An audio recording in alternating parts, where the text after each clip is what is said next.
வீட்டுக்கு வீடு வாசப்படி விஜய் டெலிவிஷனில் டெலிகாஸ்ட் ஆகிட்டு வந்த இந்த சீரியல் வந்து பார்த்திங்கன்னா சீக்கிரமே வந்து முடிவடை போகுது. லாஸ்ட் டே ஷூட்டிங் எல்லாம் எடுத்து முடிச்சிட்டாங்க. ஆர்டிஸ்ட் எல்லாரும் பார்த்திங்கன்னா அவங்களோட லாஸ்ட் டே மெமரிஸ் எல்லாமும் ஷேர் பண்ணிட்டு இருந்தாங்க.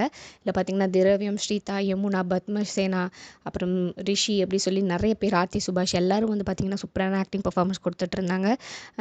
ஏப்ரல் 2024 தான் வந்து பார்த்திங்கன்னா இந்த சீரியலே ஸ்டார்ட் பண்ணாங்க. பட் 1 இயர் கூட ஃபுல்லாக கம்ப்ளீட் ஆகல. ஆனால் அதுக்குள்ளே என் பண்ணுறாங்க. மெயின் ப்ரைம் ஸ்லாட்டான 6 PM 6:30 PM இந்த மாதிரி இதில் வந்து டெலிகாஸ்ட் ஆகிட்டு வந்துட்டு இருந்தது. அதுக்கப்புறம் பார்த்திங்கன்னா அது நல்ல டிஆர்பி ரேட்டிங் வராதனால இந்த சீரியலை வந்து ஆஃப்டர்நூன் ஸ்லாட்டுக்கு சேஞ்ச் பண்ணியிருந்தாங்க. இப்போ கதையும் வந்து பார்த்திங்கன்னா அந்த அளவுக்கு நிறைய பேருக்கு சாட்டிஸ்ஃபேக்ஷனாக இல்லாத மாதிரி இருந்துச்சு. அந்த அளவுக்கு டிஆர்பி ரேட்டிங்கும் வந்து அச்சீவ் பண்ணாததால் டீம் வந்து பார்த்திங்கன்னா இந்த சீரியலை வந்து சீக்கிரமே என் பண்ண போகிறாங்க. திரவியம் வந்து பார்த்திங்கன்னா இதில் தொடர்ந்து இப்போ புது சீரியல் சிந்து பைரவன் ஆக்ட் பண்ணிட்டு வந்துட்டுருக்காரு. ஆர்த்தி சுபாஷும் பார்த்திங்கன்னா அதே சீரியலில் வந்து ஆக்ட் பண்ணிட்டு வந்துட்டுருக்காங்க. இந்த சீரியல் நீங்கள் பார்த்துட்டு இருந்தீங்களா? இது உங்களுக்கு ரொம்ப பிடிச்சமான சீரியலாக இருந்துச்சா? இந்த சீரியல் நீங்கள் மிஸ் பண்ண போகிறீங்களான்றதை மறக்காம கமெண்ட் செக்ஷனில் ஷேர் பண்ணிக்கோங்க.